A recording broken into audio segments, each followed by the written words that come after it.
The Buffalo Bills extend Josh Allen, thereby extending their Super Bowl window, if it's even open in the first place. We got all that and much more for you on today's episode of Locked On NFL. The barbershop is open and Tony Wiggins has a chair for you. He's ready with some real NFL talk. The local experts of Locked On bring their expertise, and Wiggy is ready with his clippers and shears. Sit down and enjoy. The new Locked On NFL starts now. Locked On Podcast Network. Your team every day.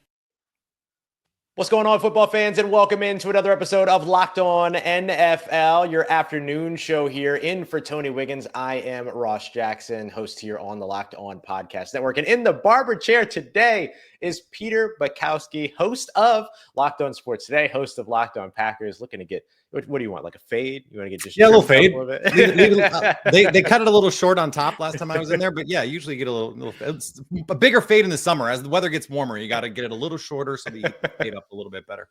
We'll get you all taken care of here, Peter. We're going to be bringing you all some of the best NFL talk you're going to find around the best time of the year when it comes to the NFL, as free agency is opening up. We're going to be breaking it down with the local experts that know your favorite teams better than anybody else. On today's episode of Locked On NFL, we're going to take a look at a career player out in Atlanta. The Steelers finally get their wide receiver, and we're going to kick it all off with the Buffalo Bills, who extend their MVP and extend their championship window as well. We'll break down all of that on today's show and more. We appreciate you very much for making us your first listen and for being an everydayer here on the show, which is a proud part of Locked On Podcast Network, your team every day. Today's episode brought to you by our friends over at FanDuel. Right now, new customers can get $200 in bonus bets by winning your first $5 bet. Just head over to FanDuel.com to get started. Peter, the Buffalo Bills extend Josh Allen, which is huge for them to keep their MVP quarterback in the building and keeping that Super Bowl contention window open. Is that the right way to say it? I mean, is there a Super Bowl window here for the Bills who haven't been able to get there and over the hump just yet?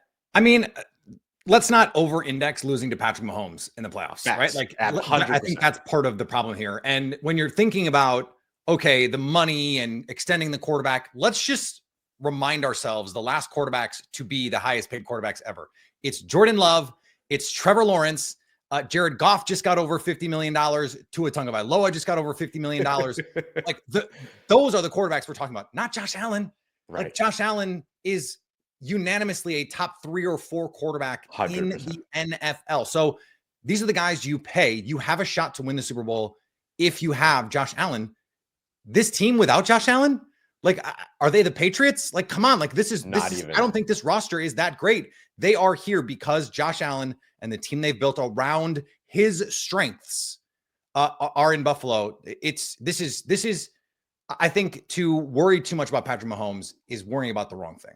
Yeah, I got to agree with you there. Josh Allen is the reason why this team has a Super Bowl window. Without Josh Allen, there is no playoff window for the Buffalo Bills, at least right now as currently constructed. Here to break down the details of the contract is Joe Marino, host of Locked On Bills. Let's check in with Joe. I'm Joe Marino, host of Locked On Bills, and Josh Allen, NFL MVP, has agreed to a 6-year, $330 million contract extension with the Buffalo Bills that ties him to the organization through 2030 and through his age 34 season.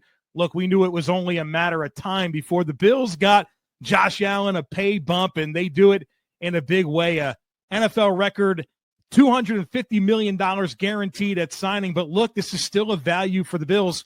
While Josh Allen is worth every penny, he comes in at $55 million per season, second highest paid quarterback in the NFL behind Dak Prescott, tied with Joe Burrow, Jordan Love, and Trevor Lawrence. And check this out. At 19.7% of cap at signing, Allen is the 13th highest paid quarterback in the NFL. This is a heck of a value for the Buffalo Bills, tying in Josh Allen for the long term. This is pretty solid analysis of the contract in terms of the player that you're getting and what the actual value of the deal is. It reminds me of when the Chiefs signed Patrick Mahomes to that long deal, right? And everybody was like, oh, that's so expensive. And now we look back at it and we were like, oh, well, that was nothing in terms of what it is that they gave him. I still can't believe he signed that deal because it was, frankly, I thought stupid in the moment. Like, eventually they're going to fix it. And it was really just a show. But I miss Dak Prescott when I just went through all of the quarterbacks who had recently Yeah, got paid. right. And like, I think that speaks to how forgettable it was that Dak Prescott got $60 million, because it's just like, Right. yeah, that's just what quarterbacks get now. So to have Josh Allen land here, it's sort of like, this is just what you do in the NFL now, for better and for worse. Like, I think there are teams that make a mistake. Let's not talk about Derek Carr in New Orleans, that paying these sub top 5, top 8 kind of quarterbacks this elite money. This to me is, I mean, I don't want to say it's a non-story because it's not. I think the more interesting question is the one you led with. Can this team, as currently constructed, be a Super Bowl caliber team? And I think they are pretty clearly, to me, behind the Chiefs and the Ravens in the AFC in terms of roster talent. If they're going to win in the postseason, it's going to be almost solely because of Josh Allen. They move on from Von Miller this offseason. They have some work to do with this roster. Extend Gregory Rousseau. They need a playmaker in this offense, to me, in the worst way. And I think they need at least one more defensive playmaker. I think they got pretty lucky that Mark Andrews dropped that 2-point conversion, because I think we'd be having very different conversations about this team had they lost that game. Yeah, 100%. And I think that's one of those pieces that, the hindsight is helpful and all those other things, but now you're trying to pay ahead. And so now I wonder percentage of salary cap space, and at what point the investment of the quarterback becomes a hindrance to adding talent around that quarterback. I think we typically see around the NFL that's somewhere around the 20 to 25% mark is where it begins to create some issues for teams. You think about Joe Burrow, for instance, and what that has done in terms of the inability or maybe lack of willingness, I guess, to pay guys like Trey Hendrickson and T. Higgins and Jamar Chase. And now they're kind of in this weird tug of war in terms of what that's going to look like, who gets traded, who's still in Cincy, all those other pieces. Do the Bills still have what it takes with this new extension to be able to add talent around? I think they're going to be in pretty good shape to do that in the short term. And then after that, you're moving the money around in order to make all that work. But I agree with you. I think there's still a lot for this team, the Buffalo Bills, to take care of around Josh Allen in order to maximize, open that Super Bowl window, maximize that postseason. You got to hit on those moves, right? Like, it's not just hit all that stuff. Money. You got to hit on those things. Right. But I'll say this. You can answer all those questions if you want. If you're answering all those questions without Josh Allen, none of it matters. Right. None of it matters. You are, so this is the place to start. Capital S screwed if you don't take care of Josh Allen. So we'll see where they go. I'm excited to see, what do they do at wide receiver? How do they continue to build all that out? How do they continue to bolster their defense, all these other pieces? But now they have kind of the biggest, I don't want to call it a question mark. It never felt like it was a question mark whether or not Josh Allen was going to start and finish his career potentially in Buffalo. And now he gets a little bit closer to doing exactly that. But I do think that this is the thing that could have turned into a massive question mark at some point. Now the Buffalo Bills don't have to worry about that. And speaking of a question mark, Peter, for an organization, how about the lingering question mark at wide receiver for the Pittsburgh Steelers that's finally been answered? We're going to dive into that next as we continue on with today's episode of Locked On NFL, part of Locked On Podcast Network, your team every day. This message is from our sponsor, Intuit TurboTax. Taxes was waiting and wondering and worrying if you were going to get any money back, and then waiting and wondering and worrying some more. But now taxes is matching with a TurboTax expert who can get your taxes done as soon as today. An expert who gives your taxes their undivided attention as they work on your return, while you get real-time updates on their progress so that you can focus on your day. An expert that will find you every deduction possible, file every form, every investment, everything with 100% accuracy, all so that you can get the most money back guaranteed. No waiting, no wondering, no worries. Now this is taxes. Get an expert today at TurboTax.com. Only available with TurboTax Live full service, real-time updates only on the iOS mobile app. See guaranteed details at TurboTax.com/guarantees.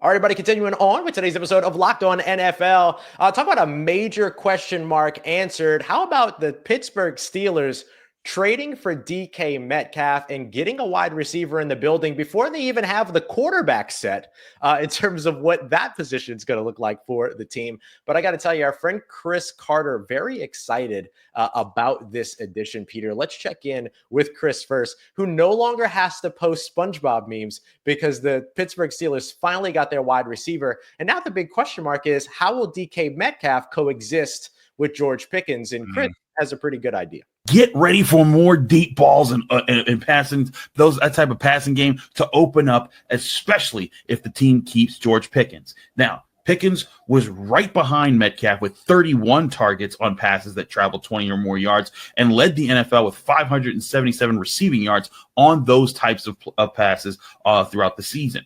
If the two were to play together this season, teams would have to consistently honor both as major deep threats and big play threats each time they were on the field. Now, Peter, is that enough for an offense to work? Because you got the deep ball wide receivers, but you got to figure out who's throwing, obviously, to those receivers. And isn't that something that NFL defenses are well equipped to handle these days? Or am I overestimating the ability of NFL defenses? Well, you might be overestimating the ability of NFL defenses. Good. I'll take that. Like this is the too high world that we live in now that everyone was complaining about. This is what has Mel Kiper going, ban the too high. Cover two, yeah. He wants the explosive plays back in our offenses here in the NFL. This is fascinating to me, Ross. I had heard all throughout the combine week that the Steelers were sort of set on Justin Fields coming back and being their guy, unless and until something else, kind of popped out that I was hearing Aaron Rodgers would probably not be high on their priorities list. And I do wonder if there was a pivot somewhere or what happened there. If Justin Fields is a quarterback, like I shudder to think the amount of looks that we're going to get on the CBS and Fox broadcasts from George Pickens and DK Metcalf going, what just happened? As the ball either goes, 10 yards over their head or lands 6 feet behind them. Or isn't even thrown. Right. And so that part is fun to me. And also Mike Tomlin saying, let's just go all Madden mode on me managing personalities. Let me do George Pickens. Let me do DK Metcalf. Let's bring it. Screw it. Let's bring in Aaron Rodgers. Like, will Antonio Brown come off CT ESPN and come back? Can we just put as many volatile personalities in a room together at once? It is fascinating to me. And yet I kind of see the vision. Do you know what I mean? Like it's kind of one of the, where I'm just like, if defenses are going to say, we're not going to let you throw the deep ball, say, bet. Let's take the two of the best, 5 or 6 deep ball receivers in the league and just try it. Like we will throw the ball over your head if you're going to play cover 2, or they tender Jalen Warren. We can run the ball a bunch. Like we should be able, if you're going to play light boxes against us, we should be able to run the ball down your throats every down. If we want to, you bring that safety up and now we're going over your head. So who's going to throw them the ball? That is the big question. And doesn't this feel like we might be actually closer to Russell Wilson's return? Like the return of DK Metcalf? Doesn't that make you think, oh, well, we were kind of leaning Justin Fields, but if Aaron Rodgers isn't going to come here, maybe Russell Wilson's the guy that makes the most sense. Right. Maybe the moonshot is the way to go here. Right. Like that's the quarterback that you kind of want with these guys if they are going to go that route. And we'll see ultimately what happens with George Pickens. Maybe he departs and that ends up kind of answering some of these questions. But I'm with you, right? Like the Las Vegas Raiders, they solved their quarterback situation for now by trading for Geno Smith. And that was the ready-made landing spot for Russell Wilson. If the relationship between he and Pete Carmichael, don't bring it back. Saints brand. Pete Carroll, much better coach. Pete Carroll, much better play caller at least.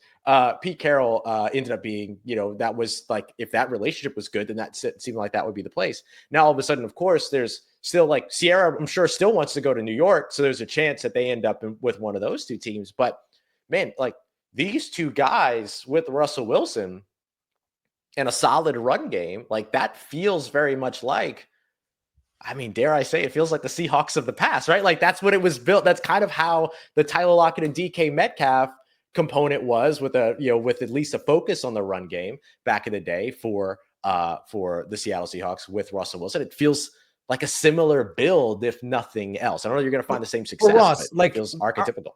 Aren't we going through this right now in Cincinnati with the Bengals? Like, are they going to pay Jamar Chase and T. Higgins $30+ million. The Steelers have said, we are going to pay. We have paid. It's done. We are paying DK Metcalf $30 million a year.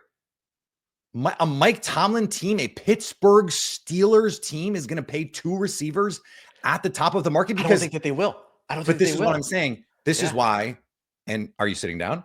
I'm sitting down. If we're going to continue this weird Seahawks carousel, isn't George Pickens in Las Vegas the perfect fit with Geno Smith? Oh, they need a receiver. If they were willing to pay, because the original pitch was, hey, Geno Smith and DK Metcalf for Max Crosby. That was the original Seahawks pitch, according to some reports. So could they say, hey, you know what we need? You know, I really like Jacoby Myers as an underneath piece. We've got Brock Bowers. What would really open up everything for this offense is a deep threat. And Pete Carroll took a team that was getting in fist fights in the locker room, Ross, to the Super Bowl. He can handle George Pickens. Oh yeah. And isn't George Pickens in silver and black? Like, isn't that kind of perfect? Like, get him in the black visor pregame. Like, come on. The vibes are immaculate. 100%. And then the Pittsburgh Steelers sign Russell Wilson and then complete the trifecta by signing Tyler Lockett and then just run the whole Seattle Seahawks situation all over again. I love it. Call Marshawn Lynch. What are you doing, buddy? You busy? Man, dude, I bet Marshawn would love to come back and play for my and play in Pittsburgh. I think he'd be a great fit in Pittsburgh too. He'd have a great time. No, but yeah, I mean, like there's a lot of different ways that this can all go, but I also don't rule out the idea that you play George Pickens out of his rookie deal and then let him hit the market and let him become somebody else's problem and just reinvest the position at a later time. You're going to be very successful doing that, more than likely, in today's NFL draft landscape anyway. So I wouldn't be surprised to see them do that. Are you going to get more than a 3rd round comp pick for him if you try and trade him? That would be my question. And that's a good point. And when are you getting your pick? Yeah.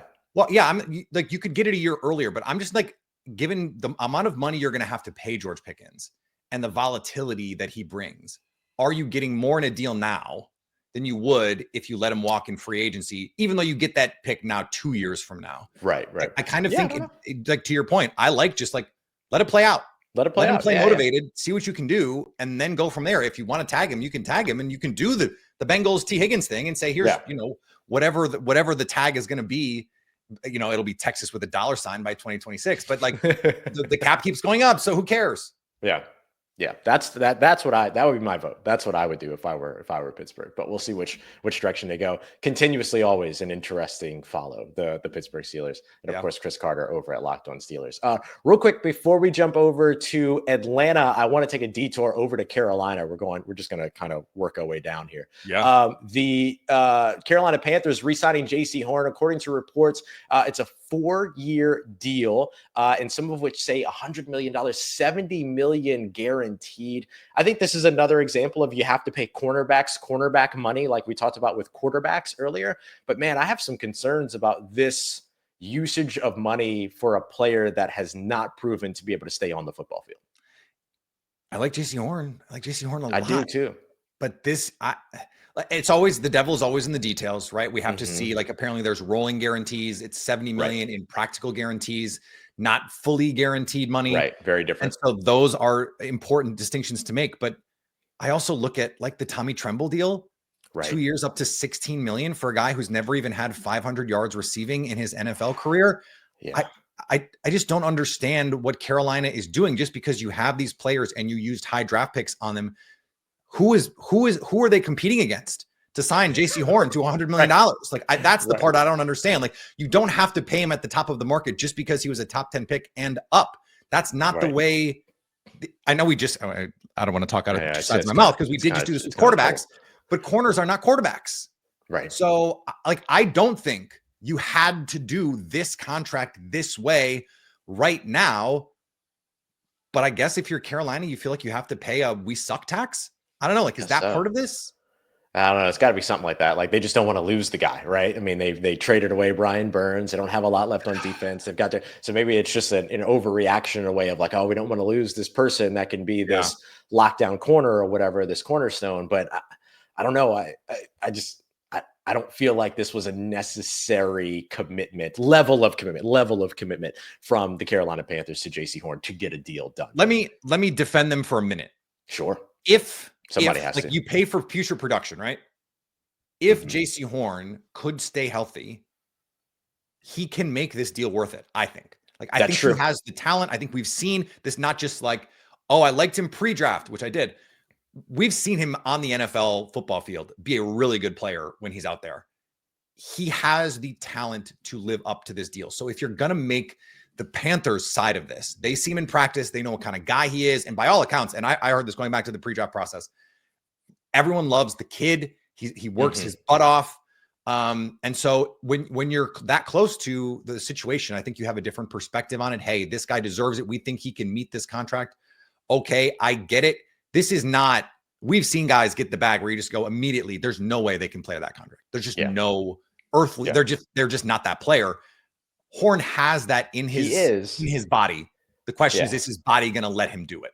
Bingo. Yeah, that's going to be the biggest thing. All right, coming up next, let's take a look at the Atlanta Falcons, who see a career player head out the door. We got that coming up next as we continue on with today's episode of Locked On NFL, part of Locked On Podcast Network, your team every day. Today's episode of Locked On NFL brought to you by our friends over at FanDuel, America's #1 sportsbook and the best place to go to make every bit of college hoops worth it all throughout the March Madness tournament. Yeah, we're finally here. It is March Madness. And right now, new customers can get $200 in bonus bets. All you got to do is win your first $5 bet. That's $200 in bonus bets that you can use on everything from buzzer beaters to Cinderella stories and even down to who's cutting the net. Put $5 down as your very first bet with FanDuel. If you win that, you can get this $200 in bonus bets. I actually like a bet in the NBA later on today. The Boston Celtics 17.5-point favorites over the hapless David Locke's Utah Jazz. They have been awful all season, I think on purpose, but awful all season. Great place to go to put your first $5 down, walk away with $200 in bonus bets you can use on live betting, player props, same game parlays, and more. So visit FanDuel.com today to get in on all that college hoops action as the tournament gets started. All right, everybody, wrapping up today's episode of Locked On NFL with a look at a couple of, really a departure in one spot, and then we'll look at a return in another. But the departure in Atlanta feels like the most surprising one. Here's Aaron, well, maybe not surprising, but most consequential one. Here's Aaron Freeman from Locked On Falcons, what he had to say about the release of Grady Jarrett. They did it. The Falcons cut Grady Jarrett. I'm Aaron Freeman with Locked On Falcons. The Falcons, looking to clear cap space, cut 10-year veteran defensive tackle Grady Jarrett and cleared $16 million in cap space by that move. This move didn't come out of nowhere. It was suspected as a possibility, but it's still shocking to see this team cut fixture Grady Jarrett. Jarrett, an Atlanta native, is literally Falcons royalty, being the son of longtime Falcons linebacker Jesse Tuggle. And Jarrett has been a tone setter for the Falcons defense for the bulk of his decade-long career. He will go down as one of the best ever in team history and will surely be a Ring of Honor member when all is said and done. And will the Falcons justify this move and this freeing up of cap space by getting younger and better on defense this offseason in free agency? Find out by checking out Locked On Falcons, part of Locked On Podcast Network, your team every day. Big move by the Atlanta Falcons, Peter, but one that makes sense, right? Like you have this aging player, you're trying to get younger on the defensive side, all those other things, but very curious to see if a guy like Grady Jarrett can have a Calais Campbell type trajectory to where he just keeps contributing to other teams, like just a mercenary for hire year after year after year, ends up landing in places where he continues to contribute because he's a hell of a player, man. He's welcome in Green Bay anytime. So I'll say that. No, the difference, I think key difference with Calais Campbell is 6'8", 300, some number redacted. And so that old man strength just is not going away. Grady Jarrett relies more on the burst, the explosiveness, and the ability to penetrate. That being said, he's only 31. Like it's not like he's 38. I think he's got some juice left in those legs. By the way, is that the Jesse Tuggle connection? Did you know that? Is that like one of those NFC, like Atlanta Falcons? Did you know Julian Edelman used to play? Like, is it one of those things where, like, hey, did you know that Jimmy Graham used to play basketball? Is that one of those things in Falcons Twitter that everyone just knows? What a connection! I love that. No, I think if you're if you're the Bills, you got to call. I think if you're the Vikings, you got to call. If you're the Rams, you got to call. Like, I think if you're a team that feels like they can contend this year, you call Grady Jarrett at the very least to say, come play 40% of snaps for us, play second and longs, play third and pass. Like that makes a lot of sense to me. And by the way, the Packers could do that. So I like that's one of those that, is it going to swing the title? No, but if he had a huge sack in a playoff game for a team that just signed him this offseason, would that be surprising to me? Absolutely not. I would, one place I would immediately look, Washington. Played exactly what I was thinking. In Atlanta. They move on from Jonathan Allen. Would they bring in Grady Jarrett? We know it's reported they're in the Trey Hendrickson sweepstakes. They're trying to add on their defensive front. Grady Jarrett, I think, makes a lot of sense for them. Yep, that's exactly where I was gonna pin him to, was over in Washington. He'd be a great addition there. And I think he's just one of those guys that's like, yeah, it'd been awesome to see him start and finish his career in one place and to be a lifer and all those other things. But man, he is going to be somebody that's going to have major contributions to probably a series of teams before his career is all said and done with now. 1 year deal here, 1 year deal there, that kind of thing. But at just 31, he can get started pretty, for maybe a 2-3 year deal with the Washington Commanders would be a place that makes a ton of sense. I like Grady Jarrett a lot. He's one of those guys that I always like, you always key in on when he's on that defense that you're about to play up against. And of course, here in New Orleans, we cover him twice a year and everything. So, he's been your favorite football analyst's favorite defensive tackle for a long time. Long time. And that will continue. Our favorite football analyst, period, is easily Luke Braun over at Locked On Vikings, who is absolutely hysterical. And here's what he thinks. Not as funny. He's very serious in this situation, but absolutely hysterical if you haven't checked him out. But he ends up covering now our final story of the day, which is Aaron Jones, Peter knows very well, or knows of very well, staying in Peter's division rival, Minnesota, with the Vikings. Here's what Luke had to say about the signing. Don't lie. Aaron Jones is coming back to the Vikings. He returns, one of a few people who is voiding contracts that maybe could have come back. A 2-year deal for the Vikings, $20 million, $13 million total guarantees. It's like half of Saquon Barkley, but of course that's a weird contract to compare everything to. But hey, look, that pretty much means that Aaron Jones is going to finish the useful part of his career as a Viking. He's not going to become the sort of year-to-year journeyman, and unless he wants to play deep into his 30s, like running backs kind of have to if they're gonna. But then he's going to be a Packer and then a Viking, and that's going to be his career. And that gives him the chance to really tie his identity more with the Vikings. And I love that because I love that guy. And by the way, pretty good running back and really helps take the pressure off the Vikings in the draft at that position. We'll talk about all this and everything else that's going on this weekend on Locked On Vikings, wherever you find your favorite shows. Luke looks more and more like a mad scientist every time that I see him. Yeah, don't mind Luke. He just woke up from a nap. That was excellent. But yeah, so he has an opportunity now, Aaron Jones, to, kind of play out a little bit more here with the Minnesota Vikings. Aaron Jones well, having covered him in Green Bay. What are the Vikings actually getting in today's version of Aaron Jones? It was offensive to me personally that he would say Aaron Jones could tie his legacy more to the Minnesota Vikings. It hurts me deep in my body that he would even think to say that. But he's of course right, as Luke often is. And if you ever tell him I said that, I will deny it. It's not like we have it on tape or anything. This is just you and me talking, right? No, Aaron Jones is still a very productive player. And for as much attention as Justin Jefferson and Jordan Addison are going to draw, regardless of who is under center, I kind of don't think if JJ McCarthy game 1, I think teams will be in too high shells because they're just going to be so afraid of those guys. We've seen those guys with Nick Mullins and, Josh Dobbs win games because they're just that good. And Kevin O'Connell is that good a designer of offense and play caller. So he's going to continue to have good opportunities. This is a good offensive line, especially if they can add a little bit of interior heft here. They need some depth with Christian Darrisaw coming back. We saw what that offensive line looked like late in the year without him. But he's a really good football player. It stinks that the Packers have to play him twice a year. But I'm sure he's happy about that because, the Packers made their choice. Is this like a Saquon Barkley deal? Is this going to swing the title? No, but could he have a big moment in a big game this year for the Vikings? Absolutely, he probably could.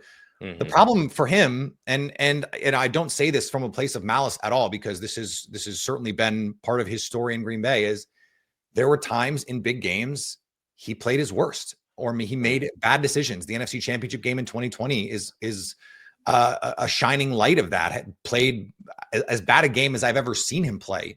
Had a huge fumble, and then unfortunately got hurt. But he was playing terrible before that. 2021 makes a really bad decision to cut back rather than just keep running when he had a chance to score a touchdown at the end of the first half. There have been these moments where you're just sort of like, oh, Aaron, we needed more from you. Yeah, from a Packers standpoint, and he didn't come through. So unfortunately, I personally, I would like to see him remove that from his legacy, have a big moment with the Vikings, just not against the Packers. Just not against the Packers, 100%. Yeah, the only thing I'll add to that quickly, Peter, is potential first-time starting quarterback in J.J. McCarthy. You've got a great tight end. You give him a veteran running back. There's a lot of value there in terms of keeping your rookie comfortable with a great play designer like Kevin O'Connell, as you mentioned before. So just the value of having that around is big. We're not going to be able to dive into it here, but make sure you come back in tomorrow's episode with Tyler, who's going to be breaking this one down. But the Tampa Bay Buccaneers retaining Chris Godwin on a 3-year deal. Peter, I think we're seeing a lot more re-signings, and that tells you what people think about that open market as they move ahead. Hassan Reddick just to the Buccaneers as well on a 1-year deal up. There you go. $15 million. So the Buccaneers, they're loading up here. Yep. So you want to hear more about that, make sure you come back in for tomorrow's episode with Tyler Rowland. You'll certainly be hearing from James Yarko of Locked On Bucs on this one, and of course much more as the NFL's negotiating period rolls along. For Peter Bukowski, I'm Ross Jackson here on Locked On NFL. We thank you very much for tuning in with us, making us your first listen, and being an everydayer here on the show, which is a proud part of Locked On Podcast Network, your team every day.